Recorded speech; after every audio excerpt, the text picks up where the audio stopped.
Assalamualaikum warahmatullahi wabarakatuh. Hai teman-teman, di sini saya akan menyampaikan tugas UTS Komunikasi Pembelajaran yang sudah saya kerjakan. Sebelumnya, perkenalkan saya Rahma Nikmatul Fauziah dengan NIM 12620521314 dari kelas PGMI 6D. Pertanyaan yang pertama, apa yang kamu ketahui tentang komunikasi, jenis-jenisnya, dan aspek apa yang seharusnya ada dalam komunikasi yang baik? Jadi, komunikasi adalah proses penyampaian pesan atau informasi dari satu pihak kepada pihak lainnya sehingga pesan yang dimaksud dapat dipahami. Adapun jenis-jenis dari komunikasi, yang pertama komunikasi verbal, yaitu komunikasi yang berbentuk lisan ataupun tulisan, contohnya yaitu penggunaan kata-kata. Yang kedua, komunikasi nonverbal. Komunikasi nonverbal merupakan cara manusia dalam berkomunikasi tanpa menggunakan aspek bahasa. Dan yang ketiga, komunikasi total.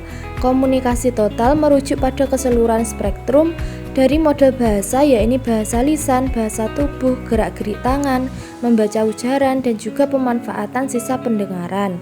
Selanjutnya, aspek yang harus ada dalam komunikasi yang baik.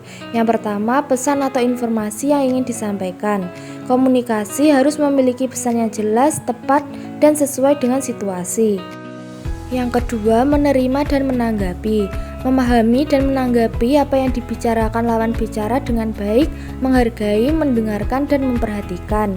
Yang ketiga, yaitu umpan balik atau feedback. Memperoleh umpan balik dari penerima pesan dapat membantu komunikator untuk menentukan apakah sukses atau tidak proses komunikasi. Dan yang keempat, memperhatikan gestur tubuh. Komunikator juga dituntut untuk memperhatikan gestur tubuhnya, karena komunikasi nonverbal dapat menganalisis komunikator melalui gestur tubuh yang ditampilkan. Pertanyaan yang kedua, mengapa komunikasi yang efektif itu penting dalam pembelajaran di sekolah, dan bagaimana agar komunikasi itu dapat berjalan efektif di dalam kelas? Komunikasi efektif dalam pembelajaran di sekolah adalah penting karena ia memungkinkan para guru untuk membangun ketertiban yang kuat dengan siswa mereka. Dengan komunikasi yang efektif, siswa merasa didengar, dimengerti, dan dihargai, yang akan lebih memotivasi siswa untuk belajar dan berpartisipasi aktif dalam proses pembelajaran. Cara agar komunikasi dapat berjalan efektif di dalam kelas yaitu yang pertama, menciptakan suasana komunikasi yang menguntungkan. Guru harus membuat lingkungan yang nyaman dan terasa aman untuk peserta didik untuk berbicara dan berbagi pendapat. Kedua, membangun keefektifan komunikasi. Guru dan siswa harus memiliki kemampuan untuk mengirim dan menerima pesan yang tepat, seperti dalam memahami isi pesan, memahami tujuan pesan, dan memahami keadaan situasi. Yang ketiga, membangun kepercayaan antara guru dan siswa. Guru dan siswa harus memiliki kepercayaan yang baik satu sama lain, seperti dalam berbagi pendapat, berbagi informasi, dan berbagi pengalaman. Pertanyaan yang ketiga, buat tahapan agar komunikasi yang baik di sekolah dapat dilakukan secara praktis dari seorang guru di dalam kelas.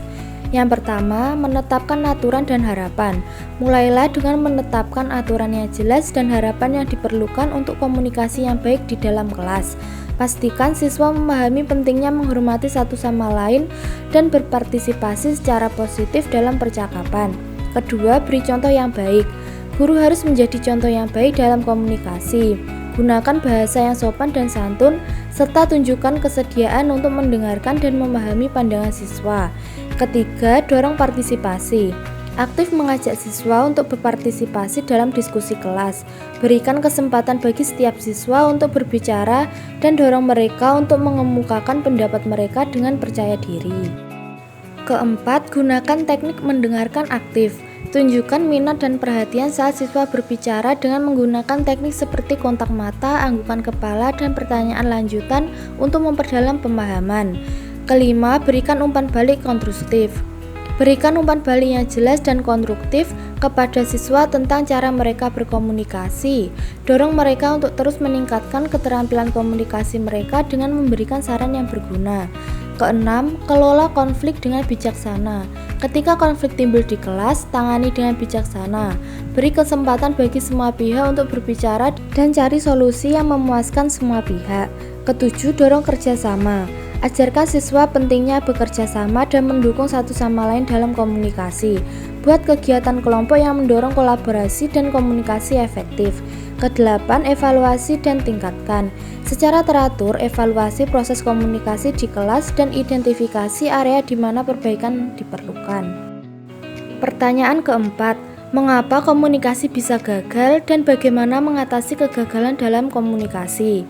Kegagalan dalam komunikasi dapat disebabkan oleh berbagai hambatan seperti pesan yang kurang jelas, kesalahan penggunaan nada bicara, kesalahpahaman bahasa tubuh, ekspresi wajah, kontak mata, ruang fisik, tata bahasa dan ejaan yang buruk, salah tanda baca dan struktur kalimat yang buruk. Untuk mengatasi kegagalan dalam komunikasi tersebut dapat menggunakan beberapa langkah seperti yang pertama, mendengarkan aktif. Jadi pendengar aktif memungkinkan kita untuk memahami pesan yang disampaikan dengan lebih baik. Kedua, bertanya. Jika ada yang kurang jelas dari pesan yang disampaikan oleh rekan kerja, kita dapat bertanya untuk memahami lebih lanjut. Ketiga, menggunakan bahasa yang umum. Jika ada perbedaan bahasa, gunakan bahasa yang umum digunakan dan mudah dipahami oleh lawan bicara.